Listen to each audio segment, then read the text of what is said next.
অনেকে একে খরিদ সাপও বলে, যেই গোগ্রো সেই খরিদ। কেন একে গোগ্রো বলবো? এর উল্টো দিকে দেখুন, ফোনার উল্টো দিকে একটা ইউ আকৃতি আছে, ইউ।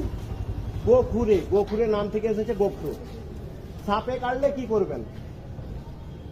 সাপে কাটলে সবসময় তিনটে জিনিস মনে রাখতে হবে। নাম্বার 1, 100 মিনিটের মধ্যে নিয়ারেস্ট ব্লক স্বাস্থ্য কেন্দ্র যেতে হবে, ক্ষতস্থান কোনো রকম নাড়াচাড়া না করে, কোনো রকম বাঁধন না দিয়ে। আর ক্ষতস্থান যদি বেঁধে দেওয়া হয় তাহলে আমাদের ক্ষতিটা কি হবে?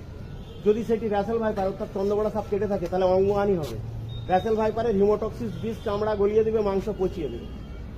আর তৃতীয়ত আমরা যেটা সবসময় প্রচার চালাচ্ছি, যেটা হচ্ছে সাপে কাটলে কখনো ওঝার কাছে যাবেন না। ওঝা কি করে?